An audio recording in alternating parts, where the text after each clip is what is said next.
Hi, Tomthin. Nangi nupina mapamda chali asi magi begta kari hapaga pukhige do nang jengogdro. Natte kari hapaga pukhige haibani minangbo. Ima, kemte yaudabane. Mana salamdagi washroom changingaida aina magi begto sen handoktuna sek loin tawrabane. Kaisu yaubode. Bara oinaba paisa khradi yawe. Adudagi henbadi kaisu yaubode. Tomthin, yamna cheksingadabani. Nupi ase hei yengba matamda mabuksel iting tingbadudi oide. Mapamdagane thaibi khotpiga hainakini ko. Mado nangi na thongni. Nangi nupido nangna cheksina senagadaba. Kaigumba mapamda pojai paisa nungsa thaiba haikardine adum hainadoribani. Se nungaiba ngamoidoiba. Khangidana. Aduna nangna khara kopna yengsingadabani ko. Ima, hekte pangdok toba yapontida. Ai khangandabidaga mayumdaga paisaga thairamaba mapamdaga hon naga tawramaba ko. Hatokadamni he. Ai maching ma phajana khangbane. Imungsidadi mase mitupne mitop. Atoba sagai amadagi laga akhoi sagai sida tinbai wani. Aduna ima seksana yengsidaba yadabani. Mana tawriba kholiba myamse tarai thadokpa amata yadi. Aisu location ga haptuna phajana yengsilibani da. Tomthin, hatpatupatudi ima yaningdi he. Adugane mauna mapamda paisa nungsa thaibado adumadi ima yaningde ko. Makhutane paisa sinagano. Paisa do nangna payo. Magi darkar leibado adu khatang khak piu mangonda ko. Adu natraba loire bungo. Yum masa ba phangi se. Nangi tolop tu dagi ni ko. Nangi tolop tu mana bu hek phangraba loire haisni aina. Adu khangna chalo bungo. Paisa nungsa do mauda sinaba yade ko. Magi darkar leibado adu dang pigadaba. Khangidana iman haise. Os kaisu haloiba. Waigi wani kaidoragima.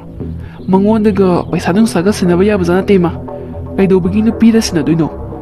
Nupina ngamba nupa amadudi aidi oigadaba natema. Aigi makhada leigadaba. Aigi order khak chatkadaba. Khangidana ima namong nupise ai togengo. Aisi nupina ngamba nupa ama natte habado khangan ge yengo. Hoine. Adubudi isagi magun imana khangida. Ise aidi PhD takadabnine. Kaurure dana side. Amukta taukige. Mai amu mutkrani taurise. Ima aina haisen to tabi ho gaidorage. Asaidagi PhD daga dom leido gaiginoba. Ai thienge haibani. Paisa do piro haiba. Se lupa lising tara khatani. Se ai thienge haibani. Imai pima lupa lising tara khakta kainaga. Hey, lupa lising tara do nangdi karida sizinadoriba. Ha? Karida sizinadorino. Adong yamba paisa do bo. Ima nabigi birthday gift fige tawbaneba. Ready made toinane sankhagi khudom masam tang saraga pigena haiso haido ureba mangonda. Ado yam ikaije ba ima. Ina kara khunba masane ba ina tattuise. Ima amta piyo haibani thienge haiba. Isadi ina kara khunba masaga tinarabanina othongna gas leigreda. Hey, tolop aina sabra. Ha? Tolop dine nabungna saba. Chalo. Nabungda hangucho. Angonda dine paisa siki nate. Chalo nabungda hangucho. Ima, tamona tha khudingi tamogi tolopdagi lupa lising kun khai dudi. Ai loin khangwajani ko. Piro haibani ima. Ai tamodagi langmandana ikai zare haba. Ima, piro haibani. Hangba ikai regana to edana. Leite. Ai bisa leite harisni. Aina bu hek hairadine noi paisa mata leroiba. Layero haisni. Tamo se handakti masak yam phajatho mengo. Kuchu ga se glow ga karaga as yam phaje tamo. Ai nungtigi mingchen yengi ko. Yare thagalaktrasu yare. Nangna hainingido kai wano hairone. Kaino madi oiramanieba. Asingba hairaga mina tamogi kuzudo ngasing machuga malaga glow gabatuda phajabagi sum haibani. Tamo akhoi manane paisa laiti ye ꯑꯗꯣ ꯑꯩꯗꯣ ꯕꯥꯔꯗꯦ ꯑꯃ ꯆꯠꯇꯣꯏꯅꯦꯕ ꯏꯃꯥꯟꯅꯕꯤ ꯀꯦꯔꯦꯂꯥ ꯍꯣꯏꯗ ꯑꯗꯤ ꯃꯣꯏꯗꯤ ꯄꯩꯁꯥ ꯌꯥꯝ ꯄꯥꯏꯕꯅꯤꯅꯅꯦ ꯒꯤꯐ ꯃꯆꯥ ꯄꯤꯕꯗꯣ ꯑꯩ ꯏꯀꯥꯏꯖꯗꯅ ꯑꯩꯅ ꯁꯟꯈꯥꯏ ꯑꯃꯒꯤ ꯈꯨꯗꯣꯞ ꯑꯃ ꯄꯤꯔꯛꯀꯦꯅꯁꯨ ꯍꯥꯏꯗꯣꯛꯎꯔꯦꯕ ꯑꯗꯣ ꯑꯩꯈꯣꯏ ꯃꯥꯗꯣ ꯂꯩꯔꯀꯥꯟꯗ ꯑꯃꯨꯛ ꯍꯟꯖꯤꯜꯂꯛꯀꯦꯕ ꯇꯥꯃꯣ ꯂꯨꯄꯥ 10,000 ꯈꯛꯇ ꯄꯤꯌꯣꯕ ꯑꯩ ꯊꯦꯡꯉꯦꯕ ꯇꯥꯃꯣ ꯄ꯭ꯂꯤꯖ ꯏꯁ ꯂꯨꯄꯥ 10,000ꯒꯤ ꯒꯤꯐ ꯄꯤꯗꯣꯏꯕ ꯏꯁ ꯍꯦꯃꯟꯗ꯭ꯔꯣ ꯑꯗꯨꯗꯤ ꯅꯪꯁꯨ ꯅꯠꯇꯦ ꯅꯪꯒꯤ ꯕꯥꯔꯗꯦꯗ ꯑꯃꯨꯛ ꯂꯨꯄꯥ 10,000ꯗꯨꯒꯤ ꯒꯤꯐꯇꯣ ꯑꯃꯨꯛ ꯍꯜꯂꯛꯀꯅꯤ ꯍꯥꯏꯕ꯭ꯔꯥꯕ ꯀꯔꯤꯅꯣ ꯂꯨꯄꯥ 50 ꯄꯤꯕ ꯑꯆꯥꯄꯣꯠꯂ ꯀꯩꯅꯣꯝ ꯂꯩꯈ꯭ꯔ ꯂꯣꯏꯔꯦ ꯂꯨꯄꯥ 10,000 ꯀꯥꯏꯅꯒ ꯏꯁ ꯂꯩꯇꯦ ꯀꯥꯏꯗꯤ ꯂꯨꯄꯥ 10,000ꯅꯣ ꯅꯟꯅꯝꯃꯗꯨꯕꯨꯛꯇ ꯂꯨꯄꯥ 100 ꯄꯤꯕꯗꯨꯕꯨꯛꯇ ꯊꯛꯊꯛꯅꯤ ꯀꯩ ꯄꯤꯈ꯭ꯔꯀꯥꯟꯁꯤꯗ ꯇꯥꯃꯣ ꯏꯅꯝꯃꯅ ꯏꯅꯝꯃ ꯑꯗꯨꯒꯅꯦ ꯑꯩꯁꯤꯅ ꯇꯥꯃꯣꯒꯤ ꯍꯦꯛ ꯄꯣꯛꯃꯤꯟꯅꯕ ꯅꯆꯟꯅꯨꯄꯤ ꯈꯪꯉꯤꯗ ꯇꯥꯃꯣ ꯂꯩ ꯍꯥꯏꯕꯁꯨ ꯈꯪꯉꯤ ꯂꯩꯇꯦ ꯍꯥꯏꯕꯁꯨ ꯈꯪꯉꯤ ꯄꯤꯅꯤꯡꯉꯤ ꯍꯥꯏꯕꯁꯨ ꯈꯪꯉꯤ ꯄꯤꯅꯤꯡꯗꯦ ꯍꯥꯏꯕꯁꯨ ꯈꯪꯉꯤ ꯌꯥꯔꯦ ꯑꯩ ꯂꯣꯏ ꯈꯪꯉꯤ ꯍꯥꯏ ꯅꯅꯝꯃꯅ ꯍꯦꯜꯂꯤ ꯍꯥꯏꯕꯩ ꯋꯥ ꯅꯠꯇꯦꯅꯦ ꯂꯨꯄꯥ 10,000ꯗꯣ ꯌꯥꯝꯃꯜꯂꯤ ꯍꯥꯏꯕꯩ ꯋꯥꯅꯤꯅꯦ ꯕꯥꯔꯗꯦ ꯒꯤꯐꯇꯕꯨ ꯂꯨꯄꯥ 10,000 ꯑꯌꯦ ꯅꯠꯇꯦ ꯃꯇꯥꯡ ꯃꯇꯝ ꯆꯥꯔꯤꯕ꯭ꯔꯥꯕ ꯅꯪꯅ ꯇꯧꯔꯤꯗꯨꯕꯣ ꯄꯤꯅꯤꯡꯗꯕꯩ ꯋꯥ ꯅꯠꯇꯦ ꯐꯔꯦ ꯂꯨꯄꯥ 10,000 ꯄꯤꯔꯒꯦ ꯅꯣꯏ ꯅꯃꯥꯟꯅꯕꯤꯗꯣ ꯃꯊꯪꯒꯤ ꯅꯪꯒꯤ ꯕꯥꯔꯗꯦꯗ ꯑꯃꯨꯛ ꯍꯜꯂꯣꯅ ꯍꯥꯏꯌꯨꯀꯣ ꯑꯗꯨꯗꯤ ꯑꯗꯨꯅꯦꯕ ꯑꯗꯨꯃꯥꯏꯅ ꯍꯥꯏꯔꯗꯤ ꯐꯩꯗꯅ ꯇꯥꯃꯣ ꯏꯆꯤꯟ ꯏꯅꯥꯎꯒꯤ ꯃꯔꯤꯁꯦ ꯑꯩꯈꯣꯏꯒꯤ ꯏꯅꯝꯃꯁꯤꯅꯗꯤ ꯊꯗꯠꯍꯜꯂꯣꯏꯁꯤꯀꯣ ꯇꯥꯃꯣ ꯌꯥꯝ ꯅꯨꯡꯁꯤꯅꯅ ꯂꯩꯃꯤꯟꯅꯁꯤ ꯏꯆꯤꯟ ꯏꯅꯥꯎ ꯀꯩꯒꯨꯝꯕ ꯏꯅꯝꯃꯅꯕꯨ ꯊꯗꯠꯈ꯭ꯔꯕ ꯂꯣꯏꯔꯦ ꯑꯩꯁꯨ ꯈꯪꯉꯤꯗ ꯏꯆꯤꯟ ꯏꯅꯥꯎ ꯅꯨꯡꯁꯤꯅꯕꯩ ꯃꯔꯤꯁꯦ ꯅꯣꯏ ꯅꯅꯝꯃꯅꯒ ꯊꯗꯠꯄ ꯉꯝꯒꯗꯕ ꯅꯠꯇꯦꯀꯣ ꯑꯩ ꯂꯣꯏ ꯈꯪꯉꯤ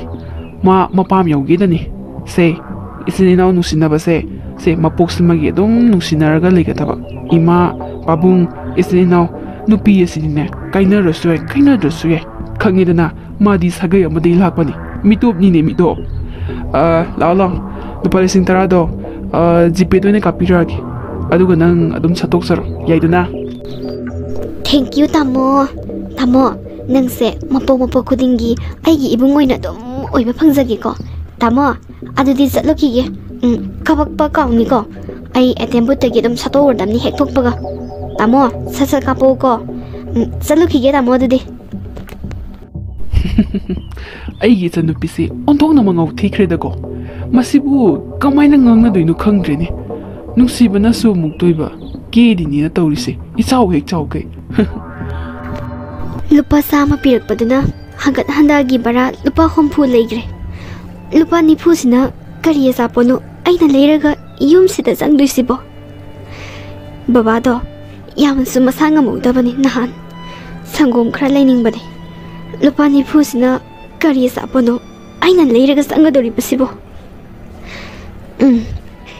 ꯂꯨꯄꯥ 10ꯒꯤ ꯁꯪꯒꯣꯝ 2 ꯂꯩꯔꯒꯦ ꯑꯗꯨꯒ ꯂꯨꯄꯥ 10 10 ꯄꯤꯕ ꯕꯟꯂ ꯀꯩꯅꯣꯝ ꯂꯩꯔꯒ ꯍꯦꯛꯇ ꯆꯪꯉꯒꯦ ꯌꯥꯝꯅꯗꯤ ꯄꯤꯖꯅꯤꯡꯕꯅꯦ ꯑꯗꯨꯕꯨ ꯅꯆꯥꯅ ꯀꯔꯤꯃꯠꯇ ꯊꯣꯛꯎꯗꯕꯅꯤꯅ ꯏꯃꯥ ꯏꯄꯥꯁꯦ ꯀꯔꯤꯁꯨ ꯄꯤꯖꯕ ꯉꯝꯗ꯭ꯔꯦ ꯑꯩꯅ ꯁꯤꯗ ꯁꯨꯝ ꯂꯦꯞꯊꯣꯛꯑꯕꯗꯤ ꯊꯦꯡꯈ꯭ꯔꯅꯤ ꯀꯨꯏꯅ ꯂꯩꯕꯁꯨ ꯌꯥꯔꯣꯏ ꯍꯣꯔꯦꯟ ꯇꯥꯃꯣꯅ ꯑꯃꯨꯛ ꯑꯩꯉꯣꯟꯗ ꯊꯦꯡꯅ ꯍꯜꯂꯛꯏ ꯍꯥꯏꯗꯅ ꯑꯩꯕꯨ ꯉꯥꯡꯒꯗꯧꯔꯤꯕꯅꯤ ꯏꯃꯥꯒꯤ ꯐꯤꯁꯨ ꯈꯔ ꯁꯨꯅꯤꯡꯕꯅꯦ ꯑꯩꯁꯦ ꯅꯪꯉꯔꯣꯏ ꯃꯊꯪ ꯂꯥꯛꯄꯗ ꯑꯣꯏꯅ ꯁꯨꯔꯒꯦ ꯃꯣꯏ ꯕꯕꯥ ꯏꯆꯥ ꯅꯨꯄꯥ ꯑꯃꯇꯪ ꯌꯥꯎꯖꯔꯝꯃꯗꯤ ꯈꯔꯁꯨ ꯐꯔꯝꯒꯗꯕꯅꯤ ꯍꯩ ꯐꯔꯕꯅꯤꯅꯦꯍꯦ ꯁꯤꯅ ꯁꯦ ꯍꯧꯖꯤꯛꯀꯥꯟꯗꯤ ꯃꯃꯧ ꯅꯨꯄꯤꯅ ꯂꯣꯏꯅ ꯉꯝꯃꯕꯅꯤ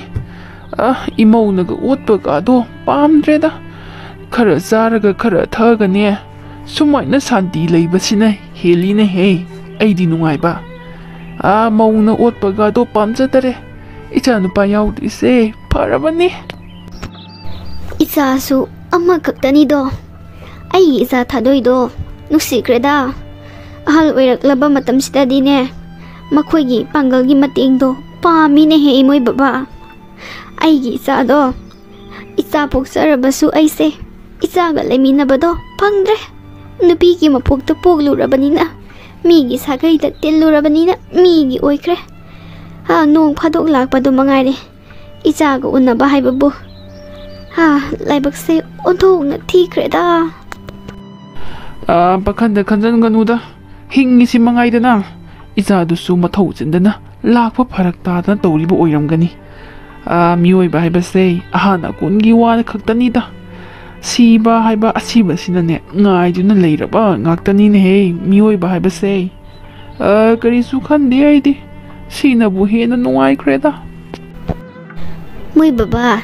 ꯅꯨꯃꯤꯗꯥꯡ ꯋꯥꯏꯔꯝ ꯑꯣꯏꯔꯛꯄꯁꯦ ꯆꯥꯒꯨꯝꯕ ꯑꯁꯥꯕ ꯑꯃ ꯊꯛꯅꯤꯡꯗꯔꯥ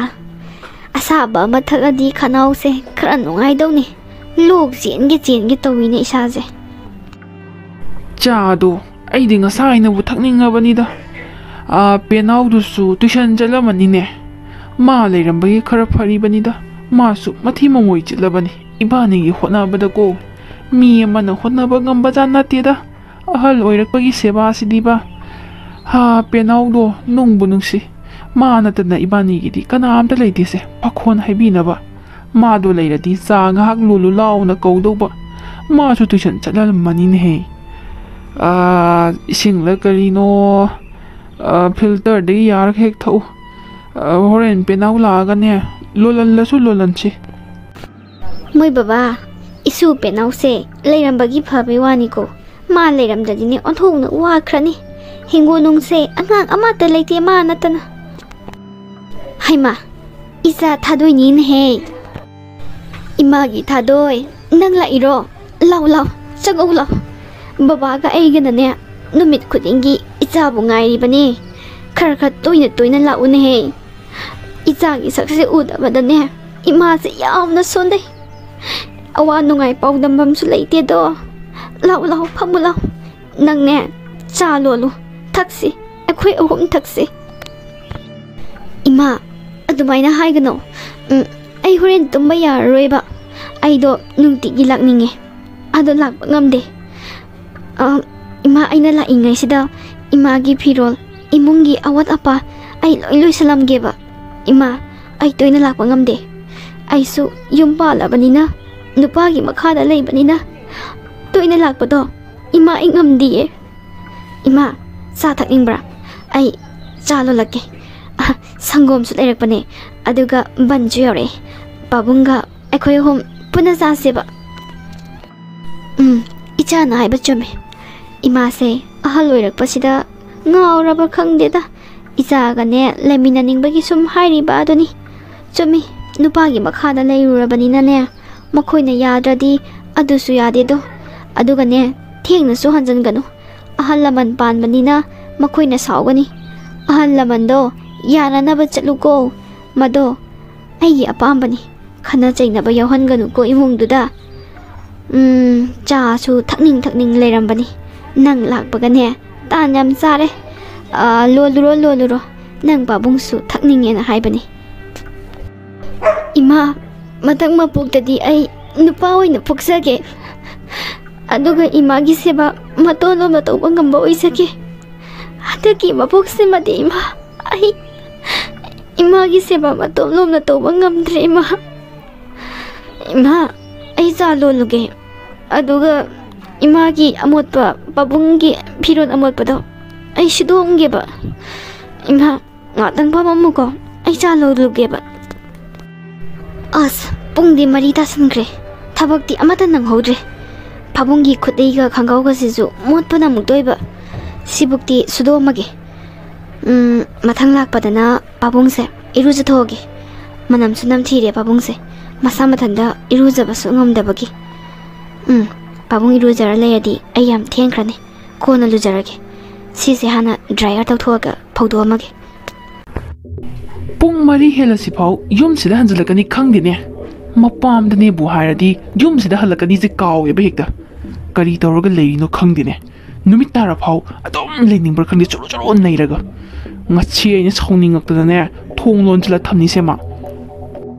ꯊꯦꯡꯅ ꯍꯟꯖꯤꯜꯂꯛꯄꯗ ꯑꯩꯅ ꯁꯥꯎꯏ ꯍꯥꯏꯕꯁꯦ ꯃꯥꯁꯨ ꯈꯪꯉꯤꯅꯦꯕ ꯈꯪꯅ ꯇꯧꯒꯦ ꯇꯧꯔꯤꯅꯦ ꯃꯥꯅ ꯇꯧꯔꯤꯁꯦ ꯑꯩꯕꯨ ꯎꯁꯤꯠꯇꯕꯅꯦ ꯈꯪꯅꯤꯗꯅ ꯉꯁꯤꯗꯤ ꯇꯣꯝꯊꯤꯟ ꯊꯥꯗꯣꯏꯗꯨ ꯍꯧꯖꯤꯛꯐꯥꯎ ꯂꯥꯛꯇ꯭ꯔꯤ ꯃꯥꯜꯂꯦꯅꯦ ꯅꯠꯇꯦ ꯃꯥꯒꯤꯗꯨꯕꯨ ꯃꯄꯥꯝꯗ ꯂꯦꯛꯑꯒꯦꯅ ꯍꯥꯏꯔꯤꯖꯥꯠꯂꯣ ꯐꯣꯟ ꯑꯝꯇ ꯇꯧꯗꯅ ꯂꯦꯛꯇꯣꯏꯕ ꯑꯣꯏꯔꯒꯅ ꯆꯥꯛꯁꯤ ꯍꯥꯞꯄꯣꯏꯗꯣꯏꯕ ꯍꯪꯉꯣ ꯑꯝꯇ ꯃꯄꯥꯝꯗ ꯂꯦꯛꯇꯣꯔꯕꯅ ꯍꯪꯉꯣ ꯍꯧꯖꯤꯛ ꯄꯨꯡ ꯀꯌꯥ ꯇꯥꯔꯤꯁꯦ ꯃꯥ ꯈꯪꯗ꯭ꯔꯣ ꯍꯪꯉꯣ ꯑꯝꯇ ꯍꯪꯉꯣ ꯏꯃꯥ ꯀꯩꯗꯧꯕꯒꯤ ꯐꯣꯟ ꯇꯧꯔ ꯍꯪꯗꯣꯏꯅꯣ ꯁꯨꯡꯇꯧ ꯇꯧꯔꯣꯏ ꯃꯁꯥꯅ ꯈꯪꯅ ꯍꯜꯂꯛꯁꯅꯣ ꯊꯦꯡꯅ ꯍꯜꯂꯛꯄꯁꯤ ꯑꯩ ꯑꯁꯥꯎꯕꯤꯅꯤ ꯌꯥꯗꯦ ꯍꯥꯏꯕꯁꯤ ꯃꯥꯁꯨ ꯈꯪꯉꯤꯅꯦꯕ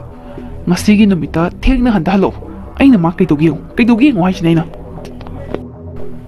ꯀꯔꯤꯒꯨꯝꯕ ꯅꯨꯃꯤꯠ ꯄꯨꯡ ꯇꯥꯔꯒ ꯍꯜꯂꯛꯑꯕ ꯑꯩꯅ ꯃꯥ ꯌꯨꯝꯁꯤꯗ ꯆꯪꯍꯟꯕ ꯌꯦꯡꯉꯣ ꯄꯨꯟꯁꯤꯒꯤ ꯑꯣꯏꯅꯁꯨ ꯆꯪꯍꯜꯂꯣꯏ ꯄꯥꯕꯨꯡ ꯉꯥꯛꯇꯪ ꯂꯩꯔꯗꯤ ꯀꯪꯉꯅꯤ ꯋꯥꯁꯔꯨꯝꯗ ꯑꯗꯨꯝ ꯗ꯭ꯔꯥꯏꯌꯔ ꯇꯧꯔꯒ ꯄꯥꯕꯨꯡꯒꯤ ꯐꯤꯔꯣꯟꯈꯩꯗꯣ ꯑꯗꯨꯝ ꯌꯥꯜꯂꯝꯃꯕꯅꯦ ꯄꯥꯕꯨꯡ ꯏꯪꯍꯟꯒꯅꯨꯀꯣ ꯏꯁꯥꯗꯣ ꯑꯃꯨꯛ ꯂꯣꯛ ꯇꯧꯔꯛꯀꯅꯦꯕ ꯐꯔꯦ ꯏꯆꯥꯅ ꯁꯨꯔꯝꯃꯤꯁꯦ ꯑꯣꯟꯊꯣꯛꯅ ꯐꯈ꯭ꯔꯦ ꯄꯦꯅꯥꯎꯗꯨꯅꯗꯤ ꯁꯨꯕ ꯍꯩꯇꯕꯅꯤꯅꯅꯦ ꯃꯉꯣꯟꯗꯁꯨ ꯍꯥꯏꯗ꯭ꯔꯕ ꯃꯣꯠꯄꯅꯁꯨ ꯂꯣꯏꯔꯕꯅꯤ ꯏꯄꯥꯒꯤꯗꯣ ꯐꯔꯦ ꯑꯗꯣ ꯊꯦꯡꯉꯅꯤꯅꯦꯍꯦ ꯍꯜꯂꯣꯅꯦ ꯅꯪꯕꯣ ꯍꯣꯏ ꯄꯥꯕꯨꯡ ꯍꯟꯅꯕ ꯇꯧꯔꯒꯦ ꯊꯦꯡꯉꯦ ꯑꯁ ꯄꯨꯡꯁꯤꯗꯤ ꯌꯥꯗ꯭ꯔꯦꯅꯦ ꯏꯃꯥ ꯊꯥꯗꯣꯏ ꯏꯃꯥꯅ ꯍꯥꯏꯒꯗꯕ ꯋꯥ ꯌꯥꯝꯅ ꯂꯩ ꯁꯦ ꯁꯤꯗ ꯐꯝꯃꯨ ꯂꯥꯎ ꯏꯃꯥ ꯋꯥꯔꯤꯗꯣ ꯀꯣꯟꯅ ꯁꯥꯔꯁꯦ ꯄꯨꯡ 5:30ꯗ ꯅꯨꯃꯤꯠ ꯇꯥꯕꯅꯦꯕ ꯄꯨꯡ 5 ꯈꯔ ꯍꯦꯜꯂꯦ ꯅꯨꯃꯤꯠ ꯇꯥꯔꯗꯤ ꯇꯥꯃꯣꯅ ꯌꯥꯝꯅ ꯁꯥꯎꯋꯦ ꯏꯃꯥ ꯋꯥꯔꯤꯗꯣ ꯀꯣꯟꯅ ꯐꯖꯅ ꯁꯥꯔꯁꯦ ꯑꯩ ꯆꯠꯅꯕ ꯇꯧꯔꯒꯦ ꯏꯃꯥ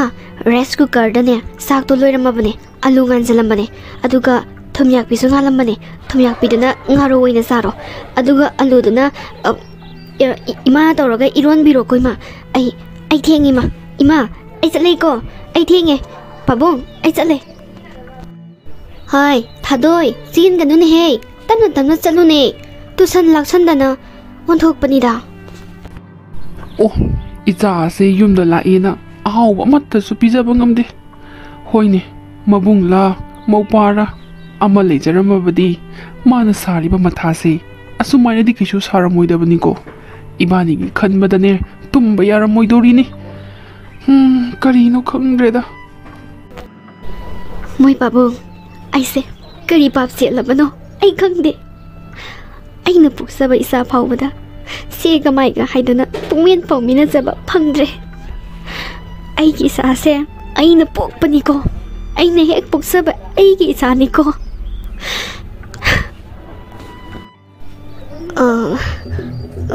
ꯇꯥꯃꯣ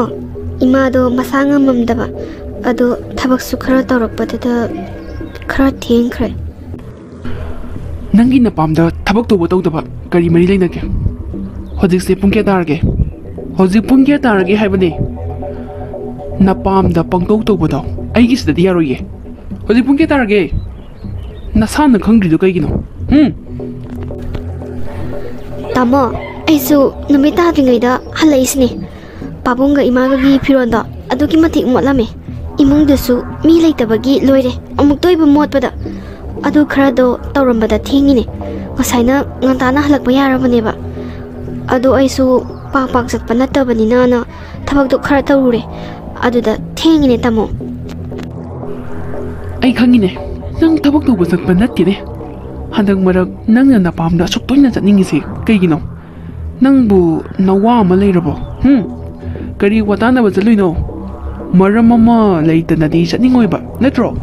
ꯍꯅꯨꯕꯤꯗꯣ ꯀꯩꯁꯨ ꯁꯣꯟꯕ ꯅꯠꯇꯦꯅꯦ ꯑꯩ ꯂꯣꯏ ꯈꯪꯕꯖꯥꯠꯅꯤ ꯇꯧꯅꯨ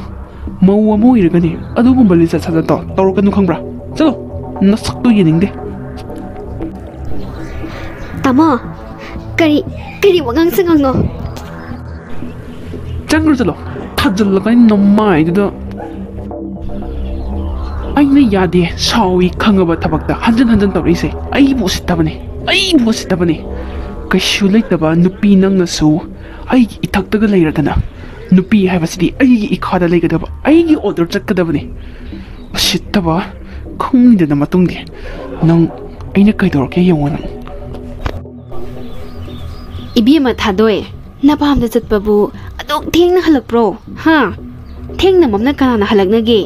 ꯃꯤ ꯈ꯭ꯋꯥꯏꯁꯨ ꯃꯄꯥꯝꯖꯅꯩ ꯑꯗꯨꯕꯨꯅꯦ ꯅꯪꯅ ꯈꯤꯠ ꯍꯦꯜꯂꯦ ꯏꯕꯦꯝꯃ ꯅꯨꯄꯥ ꯑꯁꯤꯅ ꯊꯦꯡꯅ ꯃꯝꯅ ꯍꯜꯂꯛꯄꯗ ꯁꯥꯎꯋꯤ ꯈꯪꯉꯤꯅꯦꯕ ꯉꯥꯡꯕꯝꯗꯗ ꯍꯦꯛ ꯂꯩ ꯅꯨꯄꯥꯒꯤ ꯃꯥꯌꯣꯛꯇꯅꯦ ꯂꯦꯞꯀꯅꯨ ꯐꯠꯇꯕꯅꯤ ꯅꯨꯄꯤꯅꯀꯣ ꯌꯥꯗꯦ ꯍꯥꯏꯔꯗꯤ ꯀꯣꯛ ꯇꯣꯛꯊꯣꯛꯎ ꯏꯃꯥ ꯑꯩꯁꯨ ꯐꯅ ꯀꯟꯅ ꯉꯟꯅ ꯂꯥꯛꯅꯕ ꯍꯣꯠꯅꯕꯅꯦ ꯑꯗꯨꯕꯨ ꯍꯦꯛꯇ ꯌꯨꯝꯁꯨ ꯃꯤ ꯂꯩꯇꯕꯅꯤꯅ ꯄꯥꯕꯨꯡꯒ ꯏꯃꯥꯒꯒꯤ ꯐꯤꯔꯣꯟꯗꯣ ꯈꯔꯁꯨ ꯁꯨꯗꯣꯛꯑꯝꯃꯤ ꯑꯗꯨꯒ ꯆꯥꯛꯁꯨ ꯊꯥꯡꯒꯠꯂꯝꯕ ꯑꯗꯨꯗ ꯊꯦꯡꯉꯤꯅꯦ ꯏꯃꯥ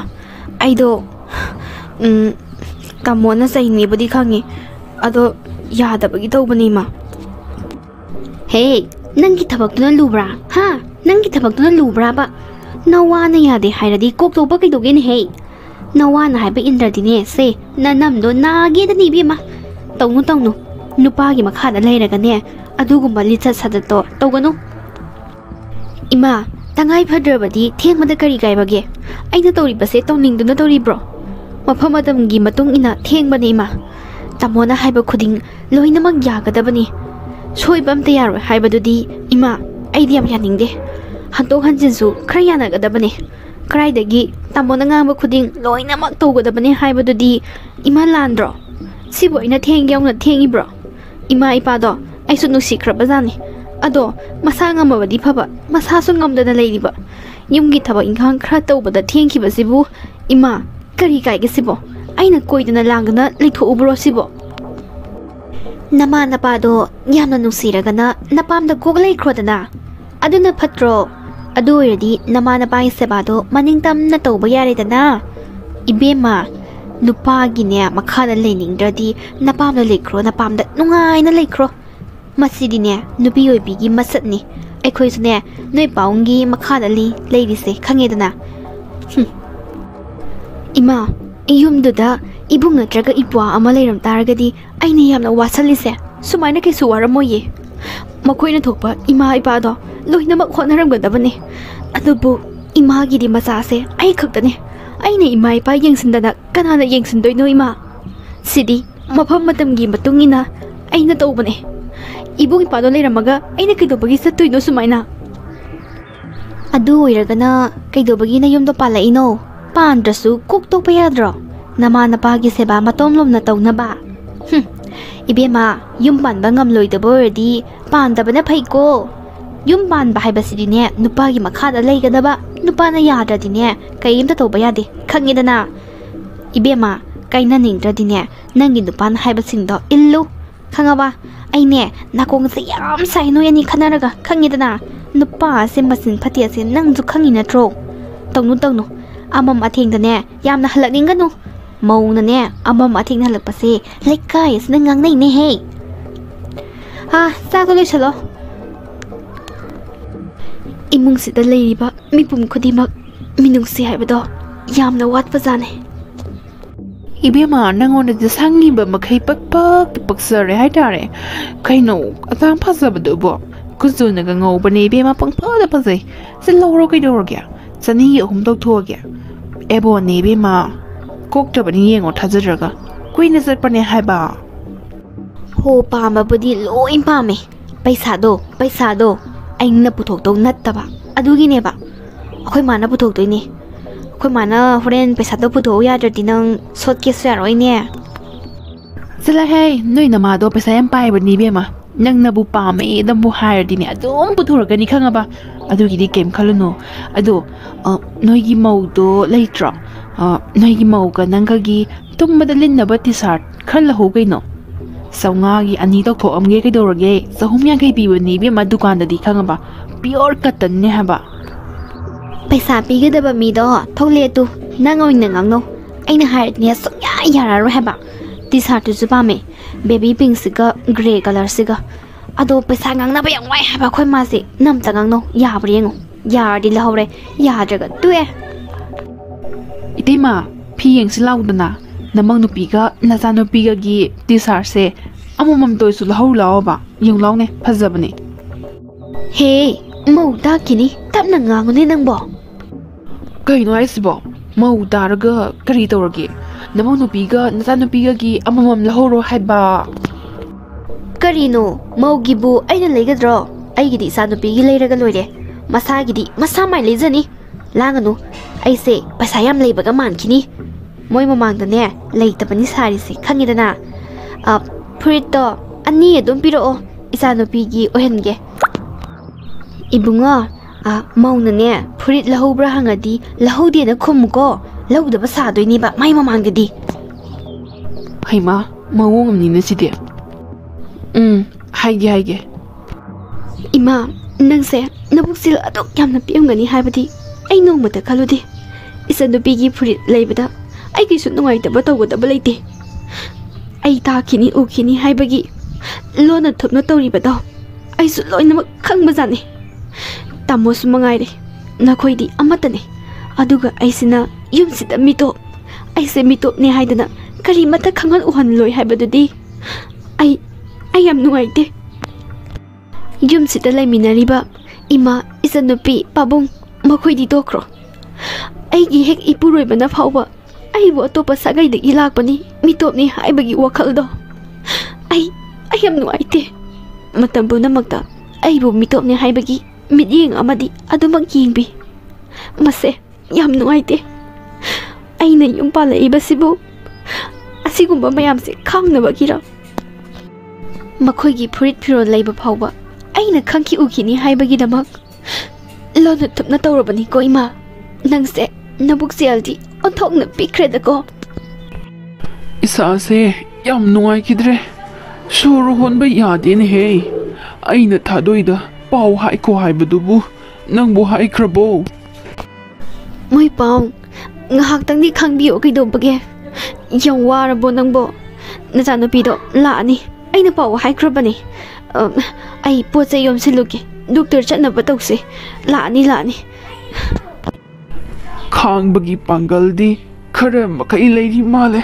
thajin che ipun phulle ne he nungai kidre ne he pulle isa je sur hun bayade Ha, sadu thongida isana maron nama ngamdabane thadoidubu laktriba jalane lambi se phana sange aina yumdagi thokleibase gari amata phage haidana tawbani gari su amata leite gari no ne tawgadabsibo mokhoi pabungdo tharo phamungdo alobani as thadoidubu kaidawraba jano hojik phawba laktribasibo ngasina mu karamba pojai theiba chatori ge na pamda nang na pamda so kam chaningi se na pamda kari legi habanida hemandro nang chalido aina kemta haibidre na nang so me hanjlak pai wani ne na pamne yam chaninga ga na punchi chupagi oina leikro da na aduna je na phatro chathoko chasinga wadro tamona ngangbi dubu karino ipamda yam chaningbagi wanate ana ai yawbagi chatke haibane aibu ate matamda kari to bachat kharge tamo harau kuma yawba nomuta chatpas nataba yumgi mi leitabagi ngahak chatluge kholuge hairamaga chatpa ngaktani anambana adu ngasi su pabungda masangam drena paula patagi chatkena haiba khatane si soina chachaning bata doiro tamo ibung ama ipwa ama leidana phaigak phaina ima ipa do honaramni haibasu nataba kana su leijada tamo nang thamoi kanmali ko ima mathadana kuchin chalangodabado ai mitsida sangsang uye hoi ai loin khang bajani namaga na baga do mi khwayan nari ba sumaya nadine toksana bom su yawriye nungti gibu kana nage nang do lakpa ya na bana toksanari ba nang su nari hairadi chatpa yare dana nang pabjari do naning thonga ba natro dudi nama na pa du su ahal adu oiraga wayam khangdine macha nu pc mayum pan khrabani haibasi ma khangda jalo yum ama palabadine ngamna ba honagadabni kaidobagi pepa tawraino hongna lonjat khangdredi aigi imaga babaga nate tamo ne tamo ima babagi aina tana masa kana buleirige aina hotnadana kana alaga honageni tamo tungmang yengaga chatpa tamo ngangthokhiba wa haibase loirabane tamodi sumaina som pangan kalaga naha oiraga adum leigadro tamodi ahal oirak loidro namaga napaga do heman bagine aina haireido aidi hai ahal oirasne nangi nama napa do na pepa di kauroi tamo nang thamoi kan batawgano baba do masa ngamdabagi paula e haibane ai ngahak chatlugi haibane ai khangine nangi napa do kishuyam kan ngamdaba natine oida padaba khadrak madrak karigumba aina chatpa yaroina hairisi da nang ne chatlamba thoba nang shibra ai shibra amadi choidnagi tawani si khangna chalo natragana punchi chupagi loinarase harasu khayu kaide nupagi makhada leningdaba nupidine yani chatkhiba yani ꯆꯠꯀ ꯆꯠꯂꯣ ꯅꯁꯛꯇꯣ ꯌꯦꯡꯅꯤꯡꯗꯦ ꯆꯠꯂꯣ ꯑꯩꯒꯤ ꯅꯨꯄꯥꯅ ꯐꯠꯇꯕꯁꯦ ꯑꯣꯟꯊꯣꯛꯅ ꯐꯠꯈꯤꯗ꯭ꯔꯦꯗ ꯇꯥꯃꯣꯅ ꯑꯩꯒꯤ ꯏꯃꯥ ꯏꯄꯥꯁꯤꯕꯨ ꯑꯁꯨꯛ ꯃꯃꯜ ꯂꯩꯇꯅ ꯃꯃꯜ ꯍꯣꯡꯅ ꯎꯔꯤꯁꯦ ꯀꯔꯤꯒꯤꯅꯣ ꯃꯥꯒꯤ ꯃꯃꯥ ꯃꯄꯥ ꯃꯆꯜꯕꯨꯗꯤ ꯅꯨꯡꯁꯤꯅ ꯂꯨꯅ ꯇꯧꯍꯟꯅꯤꯡꯉꯤꯕ ꯑꯩꯗꯤ ꯑꯃꯠꯇꯅꯦ ꯈꯜꯂꯨꯕꯅꯤ ꯑꯗꯨꯕꯨ ꯃꯥꯗꯤ ꯃꯥꯒꯤ ꯃꯃꯥꯕꯨꯅ ꯅꯨꯡꯁꯤꯕ ꯑꯩꯒꯤ ꯏꯃꯥ ꯏꯄꯥꯕꯨꯅ ꯊꯧꯑꯣꯏꯗꯕ ꯇꯥꯃꯣ ꯅꯪꯁꯨ ꯅꯣꯡꯃꯗꯤ ꯑꯍꯜ ꯑꯣꯏꯔꯛꯀꯅꯤꯀꯣ ꯏꯃꯥꯗꯣ ꯄꯥꯕꯨꯡ ꯃꯁꯥ ꯉꯝꯗ꯭ꯔꯕꯅꯤꯅ ꯇꯧꯐꯝ ꯈꯪꯉꯝꯃꯔꯣꯏ ꯃꯥꯏꯀꯩ ꯁꯂꯥꯏ ꯈꯪꯗꯅ ꯀꯣꯏꯆꯦꯟ ꯆꯦꯜꯂꯝꯒꯅꯤ ꯀꯅꯥꯅꯁꯨ ꯃꯇꯦꯡ ꯇꯧꯔꯝꯂꯣꯏ ꯑꯩꯒꯤ ꯏꯃꯥꯗꯣ ꯑꯉꯥꯎꯕꯤ ꯑꯣꯏꯔꯝꯂꯅꯤ ꯀꯅꯥꯅꯕꯨ ꯃꯇꯦꯡ ꯇꯧꯔꯝꯗꯣꯏꯅꯣ ꯏꯃꯥ ꯑꯩꯁꯦ ꯄꯥꯞ ꯆꯦꯜꯂꯕꯅꯦ ꯅꯪꯒꯤ ꯅꯆꯥ ꯑꯣꯏꯔꯕꯁꯨ 이마기 세와 도망감드레 빠봉기수 세와 도망감드레 호직 파우바 아이네 염나 짜치바세 이마나 이부 락바 ngairamganiको ai laga doctor chatkani haidana loinamak yomsalamgani pochai pabongna kabdarungani imado ai ngaibada waramani aibu tamogi waje tadu som leiradra ai secret macha ama oina mama mapagi seba tobadi hongna sane siba sangba ai khangde chatkani ai yumda chatkani tamo nangai ga punchi chupagi lapnarabasu lapnakrase nangumba wakhal yaudaba amaga lemina ga dabai sarukpadi punchi se lekha tarasu thana ai naitom hinkibana phai ima ngairamo pabong ngairamo nacha laklake mi usittaba aina chatpa yaroi haina haina chatkhrineba mapamda phai nang nungai da nang nungai ni ngasidi nang horen yumsida handi halakani da nang nungai nang yengwa ina kaido gyabada ine akhoi gi thongal da mi mayam ma tilisibu kana kaido bo yaroge ne ibe ba thadoi nang la yam na phare pause nangona tamgi haidana angang gai da phone to hon bani phone to su pai rakte ni phu yang khairak tawrabani kari tawrabano haidana ne ine se angang thage haidana gari ama pharaga chalange na tholei basini ne ine kai do ba yaroge ne se aingonda sengna tai biyo kai do ba yaroge ba namado ngasai dani ai ga thongan da thengnari ba aina karai chatoino hangbada isa thaloi lakani mapa masa ngamde doctor chakani na nang lakba ngairi ne haidana thonga da lepaga le hobani adugadi kuide ngahak leraga tata gari na thome na ne namado mayam changdana doctor da purubani adugadi namado lambi na adum leitrabasani namado puthare adugane namagi nuwaitaba pause taringai sigi maraksida amuk yumdane napado phamungda uppaga tumi boininge adugadi hudokpa tadena masada nomaga yengbadadi napadasu sor lepki leramene he kaino aisibo ine karino inena tamiba paudubo aidi manga samanari ine adu oiba yaroye karino aina tariba pausibo ibe mathadoi nangina aibakse onthongna su thikre da ko namaduna kayam kuinano thongan sida cheptha nang bulak bangai ba isor masu phalmande amada natana animakpu loksan bi sibu manga ta manare da ibe mathadoi nang bu kitanga na yorokpa yadro namaduna pau pi khibadi ibe mathadoi nangbu kitanga na lakpa yadro nang lakpra haidana namasina pung mapan swaidagini septa thongan sida yengiba adugane thogdok thoisina taramathoi makhai swaidani doctor da chatpado aisu yaurubani adubane doctor na kanma ngamkidre nangna ne ngana lamabadi thogdokse thongda masu yai imado ai ngaibada yamna waramgani imaga pabungana waruduna aibu thadokna chatkra mane aise macha ama oibada matik yamna zadrabane ima ipa phawa yengsinba ngamdre ꯏꯅꯦ ꯃꯃꯥ ꯃꯄꯥ ꯍꯥꯠꯄ ꯃꯆꯥ ꯍꯥꯏꯕꯗꯣ ꯑꯩ ꯑꯣꯏꯔꯕꯅꯦ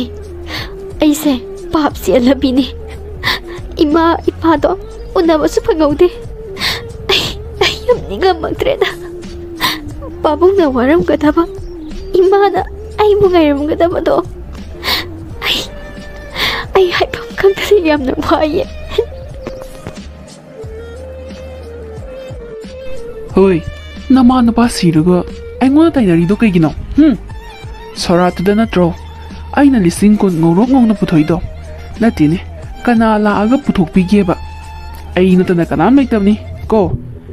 ꯅꯣꯏꯒꯤ ꯃꯇꯦꯡ ꯄꯥꯡꯂꯤꯕ ꯑꯩꯉꯣꯟꯗꯒ ꯇꯥꯏꯅꯔꯗꯅ ꯀꯔꯤ ꯃꯔꯤ ꯂꯩꯅꯔꯤꯒꯦ ꯅꯪꯒꯤ ꯅꯃꯥꯒ ꯅꯄꯥꯒꯗꯣ ꯁꯤꯕꯗ ꯑꯩꯒ ꯀꯔꯤ ꯃꯔꯤ ꯂꯩꯅꯒꯦꯕ ꯅꯪ ꯅꯃꯥꯒ ꯅꯄꯥꯒ ꯁꯤꯕꯗꯣ ꯑꯩꯅꯅꯦ ꯁꯤꯔꯣ ꯑꯩꯒꯤ ꯏꯃꯥꯒ ꯏꯄꯥꯒꯗꯣ ꯇꯥꯃꯣꯅ ꯍꯥꯠꯄꯒ ꯆꯞ ꯃꯥꯟꯅꯩꯌꯦ ꯆꯤꯔꯕ ꯇꯉꯥꯏ ꯐꯗ꯭ꯔꯕ ꯀꯅꯥꯁꯨ ꯂꯩꯇ꯭ꯔꯕ ꯃꯤꯀꯨꯞꯇꯨꯗ ꯇꯥꯃꯣꯒ ꯑꯩꯒꯅ ꯃꯤꯀꯨꯞ ꯑꯃꯇꯪ ꯃꯤꯅꯨꯡꯁꯤ ꯎꯠꯂꯝꯂꯕꯗꯤ ꯏꯃꯥꯒ ꯄꯥꯕꯨꯡꯒꯗꯣ ꯍꯧꯖꯤꯛꯁꯨ ꯂꯩꯔꯝꯕ ꯌꯥꯏ ꯇꯥꯃꯣ ꯅꯪꯁꯨ ꯃꯤꯅꯤꯀꯣ ꯅꯪꯁꯨ ꯅꯣꯡꯃꯗꯤ ꯑꯍꯜ ꯑꯣꯏꯔꯛꯀꯅꯤꯗꯅ ꯅꯪꯁꯨ ꯅꯃꯤꯠꯇꯒꯤ ꯅꯄꯤ ꯇꯥꯕ ꯁꯣꯏꯗꯅꯒꯤ ꯑꯣꯏꯒꯅꯤ ꯑꯩꯒꯤ ꯏꯃꯥꯒ ꯄꯥꯕꯨꯡꯒꯅ ꯐꯪꯉꯤꯕ ꯆꯩꯅꯥꯁꯦ ꯅꯪꯁꯨ ꯅꯣꯡꯃꯗꯤ ꯁꯣꯏꯗꯅꯒꯤ ꯐꯪꯉꯛꯈꯤꯅꯤ ꯍꯣꯏ ꯅꯪꯒꯤꯗꯣ ꯁꯥꯞ ꯇꯧꯔꯤꯕ ꯀꯥꯏꯗꯨꯔꯣ ꯅꯣꯏꯗꯧꯅꯅꯦ ꯅꯨꯄꯤ ꯉꯥꯛꯇꯁꯨ ꯄꯣꯛꯇꯦ ꯑꯩꯗꯤ ꯀꯩꯗꯧꯕꯒꯤ ꯄꯤ ꯇꯥꯔꯒ ꯂꯩꯗꯣꯏꯕ ꯅꯣꯏꯒꯤ ꯅꯃꯥ ꯅꯄꯥꯗꯧꯅ ꯃꯆꯥꯅꯨꯄꯤ ꯀꯣꯏꯀꯧ ꯀꯧꯕꯗꯣ ꯃꯌꯨꯝ ꯄꯥꯟꯈ꯭ꯔꯒ ꯑꯗꯨꯃꯥꯏꯅꯒꯗꯤ ꯇꯧꯒꯗꯕ ꯅꯠꯇꯦ ꯑꯗꯨꯒꯅꯦ ꯑꯩꯒꯤ ꯏꯆꯥ 2ꯅꯦ ꯅꯨꯄꯤ ꯑꯃ ꯅꯨꯄꯥ ꯑꯃ ꯅꯨꯄꯤꯅ ꯃꯌꯨꯝ ꯄꯥꯟꯈ꯭ꯔꯁꯨꯅꯦ ꯁꯨꯡꯀꯧ ꯍꯦꯛ ꯀꯧꯔꯣꯏ ꯑꯩꯒꯤꯗꯤ ꯏꯆꯥ ꯅꯨꯄꯥ ꯂꯩꯕꯅꯤꯅ ꯏꯆꯥ ꯅꯨꯄꯥꯅ ꯁꯦꯕꯥ ꯇꯧꯔ ꯂꯣꯏꯔꯦ ꯀꯩꯅꯣ ꯀꯩꯗꯧꯕꯒꯤ ꯋꯥꯖꯔꯨꯅꯦꯒꯦ ꯅꯪꯒꯤ ꯅꯃꯥ ꯅꯄꯥꯗꯧꯅꯗꯤ ꯇꯧꯔꯣꯏ ꯏꯆा ꯅꯨꯄꯤꯁꯨ ꯀꯧꯔꯣꯏ ꯃꯌꯨꯝꯕꯨ ꯄꯥꯟꯈ꯭ꯔꯗꯤ ꯀꯩꯗꯧꯕꯩ ꯀꯧꯗꯣꯏꯅꯣ ꯉꯝꯅꯕꯅꯤ ꯅꯪꯗꯤꯅꯦ ꯀꯔꯥ ꯑꯃ ꯍꯦꯜꯂꯦ ꯅꯄꯥꯝꯗ ꯆꯠꯂꯤꯅꯦꯅ ꯆꯠꯂꯤꯗꯨꯕꯨ ꯀꯩꯅꯣꯅꯦ ꯅꯨꯃꯤꯠ ꯈꯨꯗꯤꯡꯒꯤꯕꯨ ꯆꯠꯈꯠꯂꯛꯑꯦ ꯑꯗꯨꯗꯤ ꯀꯔꯝꯕ ꯃꯤꯅ ꯁꯥꯎꯅꯤꯡꯉꯣꯏꯗꯣꯏꯅꯣ ꯃꯤ ꯈ꯭ꯋꯥꯏꯅ ꯆꯠꯂꯤꯕ ꯑꯁꯤꯒꯨꯝꯅ ꯆꯠꯂꯨꯗꯅ ꯑꯗꯨꯗꯤ ꯅꯠꯇꯦ ꯏꯕꯦꯝꯃ ꯖꯥꯅꯤꯍꯦ ꯅꯣꯏ ꯅꯃꯥꯒ ꯅꯄꯥꯒꯗꯨꯁꯨ ꯉꯛꯏꯅꯦ ꯂꯥꯛꯎꯗ ꯍꯥꯏ ꯅꯣꯡꯃꯇ ꯅꯌꯨꯝꯒꯤ ꯑꯍꯜ ꯂꯃꯟꯅ ꯌꯥꯔꯗꯤ ꯂꯥꯛꯀꯅꯨ ꯑꯗꯨ ꯍꯥꯏꯗꯤꯅꯦ ꯄꯪꯀꯧꯗ ꯀꯧꯏꯅꯦ ꯀꯔꯤ ꯄꯣꯠꯄꯨ ꯊꯩꯔꯤꯅꯣ ꯑꯗꯨꯛ ꯌꯥꯝꯅ ꯅꯕꯨꯛ ꯆꯦꯜ ꯄꯤꯛꯄ ꯑꯩꯒꯤꯁꯨ ꯏꯕꯨꯡ ꯏꯄꯥ ꯂꯩꯔꯝꯃꯒꯗꯤ ꯑꯩꯅ ꯇꯣꯏꯅ ꯏꯄꯥꯝꯗ ꯆꯠꯂꯤꯁꯦ ꯆꯠꯂꯝꯗꯕꯁꯨ ꯌꯥꯏ ꯅꯪꯅ ꯑꯩꯒꯤ ꯏꯄꯥꯝꯗ ꯆꯠꯄꯗ ꯑꯗꯨꯛ ꯌꯥꯝꯅ ꯌꯦꯡꯊꯤꯔꯤꯕꯗꯣ ꯀꯩꯒꯤꯅꯣ ꯑꯩꯒꯤ ꯏꯃꯥ ꯏꯄꯥꯕꯨ ꯅꯨꯡꯁꯤꯗꯦ ꯇꯥꯛꯄ ꯅꯠꯇ꯭ꯔꯣ ꯈꯪꯉꯦ ꯑꯩ ꯂꯣꯏ ꯈꯪꯉꯦ ꯐꯔꯦ ꯂꯥꯏꯒꯤꯁꯨ ꯋꯥꯌꯦꯜꯗꯤ ꯂꯩꯕꯅꯤ ꯃꯤꯅ ꯋꯥꯔꯛꯄ ꯉꯝꯗ꯭ꯔꯗꯤ ꯂꯥꯏꯅ ꯋꯥꯔꯛꯑꯦ ꯍꯥꯏꯕꯝꯗꯤ ꯂꯩꯕꯅꯤ ꯌꯦꯡꯉꯁꯤ ꯑꯔꯣꯏꯕꯒꯤ ꯊꯥꯗꯣꯏꯒꯤ ꯋꯥꯇꯥꯁꯤꯗꯤ ꯇꯨ ꯆꯨꯡꯕ ꯑꯃ ꯐꯥꯎꯏ ꯍꯦꯔꯥ ꯅꯨꯄꯥꯅꯕꯨ ꯌꯦꯡꯅ ꯇꯥꯔꯦꯗꯅ ꯑꯩꯒꯤ ꯏꯆꯥꯅꯕꯨ ꯀꯩꯗꯧꯕꯒꯤ ꯐꯔꯣꯏꯗꯣꯏꯅꯣ ꯆꯍꯤ 90ꯒꯤ ꯃꯇꯨꯡꯗ ꯇꯣꯝꯊꯤꯟꯁꯨ ꯌꯥꯝꯅ ꯑꯍꯜ ꯑꯣꯏꯔꯝꯃꯤ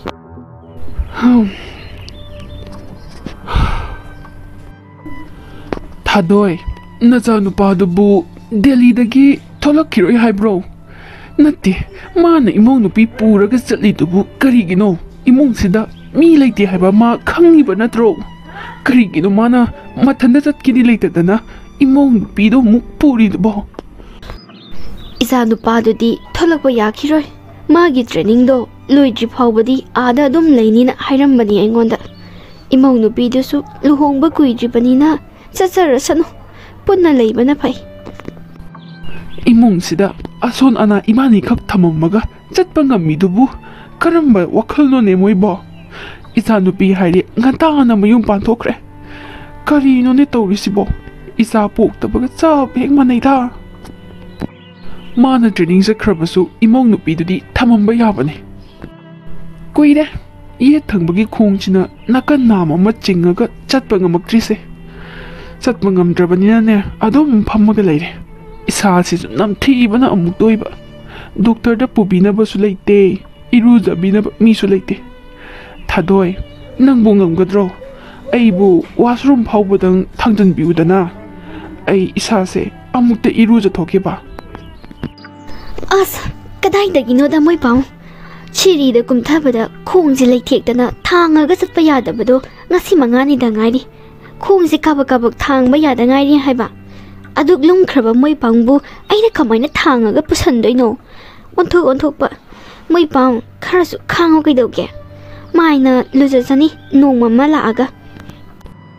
ꯍꯥꯏ ꯅꯣꯡꯃꯗꯨ ꯊꯥ ꯀꯌꯥ ꯍꯧꯈ꯭ꯔꯦ ꯅꯣꯡꯃ ꯃꯥꯏꯅ ꯂꯥꯛꯆꯅꯤꯅ ꯀꯅꯥ ꯂꯥꯛꯑꯒ ꯏꯔꯨꯖꯕꯤꯔꯤꯒꯦ ꯑꯩꯕꯣ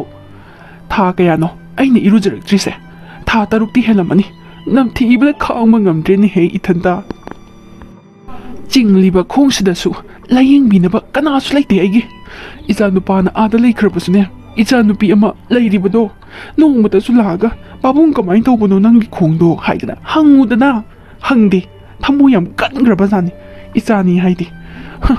ꯅꯪꯕꯨꯗꯤ ꯅꯌꯥꯡꯗꯣ ꯀꯪꯕꯅꯤꯅ ꯁꯤꯠꯇꯅ ꯅꯈꯣꯡ ꯑꯅꯥꯕꯗꯨꯒ ꯆꯠꯂꯒ ꯅꯁꯥ ꯅꯎꯗꯣ ꯁꯦꯡꯗꯣꯛꯄ ꯉꯝꯃꯤꯅꯦ ꯑꯩꯗꯤꯅꯦ ꯏꯁꯥꯅꯒ ꯂꯨꯝꯕꯅꯦ ꯉꯝꯗꯦ ꯑꯩꯒꯤꯅꯤ ꯍꯥꯏꯗꯅ ꯁꯦꯕꯥ ꯇꯧꯕꯤꯅꯕ ꯀꯅꯥꯁꯨ ꯂꯩꯇꯦ ꯊꯥꯗꯣꯏ ꯅꯆꯥꯅꯨꯄꯤꯗꯨ ꯐꯣꯟ ꯑꯃꯨꯛꯇ ꯇꯧ ꯈꯣꯡꯁꯦ ꯂꯥꯌꯦꯡꯗꯕ ꯁꯨꯡꯌꯥ ꯌꯥꯔꯔꯣꯏ ngasi ngarang se yamna nungaite yengune se khong se chingbada natana sok jawe pomaga leiramene nongalakpada pangbam su yauri ai khong nama se thangba sungam ngamdre kari nu khangdre amukta yengthoksena phone do mukta di tawne nangbo moi paung ai phone tawba ngamoi ngarang phone tawbani na sanapida pabung sangam de la o haidana adubu mai nu para ne chatke yadi ye ꯐꯨꯗꯅꯒ ꯇꯧꯋꯦꯅ ꯍꯥꯏꯔꯤꯅꯦ ꯏꯆꯥꯗꯣ ꯌꯥꯝ ꯑꯣꯠꯄꯤꯔꯕꯖꯥꯠꯅꯤ ꯃꯄꯥꯝꯗ ꯆꯠꯀꯦ ꯌꯥꯗꯦꯅꯅꯦ ꯑꯃꯨꯛ ꯇꯣꯏꯕ ꯉꯔꯥꯡ ꯉꯪꯕꯖꯥꯠꯅꯤ ꯃꯥꯏ ꯅꯨꯄꯥꯗ ꯑꯗ ꯃꯥꯏ ꯅꯨꯄꯥꯁꯨ ꯍꯦꯛ ꯉꯪꯕꯗꯨꯗ ꯐꯨꯖꯜꯂꯕꯖꯥꯠꯅꯤ ꯏꯆꯥ ꯅꯨꯄꯤꯗꯨꯗ ꯑꯁ ꯌꯦꯡꯍꯩꯗ꯭ꯔꯕꯖꯥꯠꯅꯤꯗ ꯀꯞꯇꯅ ꯐꯣꯟ ꯇꯧꯔꯛꯏ ꯂꯥꯛꯇ꯭ꯔꯁꯅꯨꯗ ꯃꯣꯏ ꯄꯥꯎ ꯏꯆꯥ ꯅꯨꯄꯤꯅ ꯃꯄꯥꯝꯗ ꯆꯠꯀꯦ ꯍꯥꯏꯕꯗ ꯊꯤꯡꯉꯤꯕ ꯅꯨꯄꯥꯗꯣ ꯁꯥꯅꯤ ꯁꯥ ꯊꯃꯣꯏ ꯀꯌꯥꯗ ꯀꯟꯈ꯭ꯔꯕꯅꯣ ꯌꯦꯡꯉꯨꯅꯦꯍꯦ mapam chatke hairagabu thingbongnabro yumsida mayambadu leite haiba khangibadeba masu moi pabung saubirunuda aina tawbana aina phangmani mina warakpa ngamdabado laina warai haiduni matam amada aina babung masangamde ipamda chatke haibada mokhoi babungna chalankhibro matamduda imaga babungana moigi thamoida phawrongdaba sainado makhoi pabungna ngasi phawriba sainado adudagi helamgani masa ai ama leina imaga babunga gi seba tawba ngamkide pabungdo kayam wana taibang pan thadoklamgani khallubada ai ahinga payade yareda thadoi hukradubu amuko thoklaga ngangi dubu is khongsidi khangham hamninga ina side thadoi nang aibo mukta samulawba is yadre phiga loin taiba tare ne khara thunamta lawne he nangbo chaisu dusu karom da lei khrabano khangre ne tawrise tanja sida aigi ima ipada nangna chatkiba lichatugi matungina ne nangi na jana mu nangona chatliba lichato ai ngamde aigi khongnai ai hagolaga nangbu sobagi pangalaite chalo ngamnaba nang phaijangi harbasu phaijalo nangi lichatugi matungina ngasidi nangsu phangbane matamdida aina haikibado ningsingbra nangsu nomadi ahal oirakani namittagi napi tarakinina aina haikibado ngasidi nang aina haibado jumbra nanga tawbana nanga phangbane ngamnaba thadoi aina tawrubana aina phangbane aina pangan kalingai gi matamduda pangando kallaga adum leitubai ninge nomata sumaina ahal oirakani haibase ai khangde ahal oiraklaba matam sidadi pangal gi matengdo yamna pame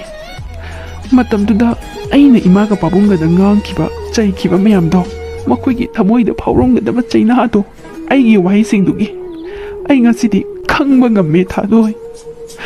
chumi aina tawbana aina phangbani hojikti aibusu isa amatana thawoi bidredana ipa nai haibusu khangbidre aina tawrubana aina phangbani moi babung adumaina khandoklaga handaki mapoksimadi hingba tamlase thaina pangan kalingai matamda minuksi machet amata leikidabado ahalamanda ꯑꯗꯨꯒꯤ ꯃꯍꯩꯅꯦ ꯅꯪꯒꯤ ꯅꯁꯥꯅꯁꯨ ꯅꯪꯉꯣꯟꯗ ꯃꯤꯅꯨꯡꯁꯤ ꯌꯥꯝꯅ ꯋꯥꯠꯂꯤꯕꯗꯣ ꯑꯩꯅ ꯇꯧꯕꯒꯤ ꯃꯍꯩꯅꯤ ꯈꯜꯂꯒꯅꯦ ꯍꯤꯡꯕ ꯇꯝꯂꯁꯤ ꯅꯪꯁꯨ ꯐꯩꯖꯜꯂꯕ ꯃꯥꯜꯂꯦꯅꯦ ꯃꯅꯝꯁꯦ ꯌꯥꯗꯦꯕ ꯇꯧꯔꯣ ꯅꯪꯒ ꯊꯣꯛꯄ ꯑꯩꯗꯤ ꯅꯪꯒꯤ ꯁꯦꯕꯥ ꯇꯧꯕ ꯉꯝꯕꯒꯤ ꯄꯥꯡꯒꯜ ꯂꯩꯇ꯭ꯔꯦ ꯑꯩꯒꯤ ꯊꯣꯛꯄꯗꯣ ꯉꯝꯅꯕ ꯍꯣꯠꯅꯔꯒ ꯍꯤꯡꯉꯁꯦ ꯃꯣꯏ ꯄꯥꯕꯨꯡ ꯅꯠꯇ꯭ꯔꯥꯅꯦ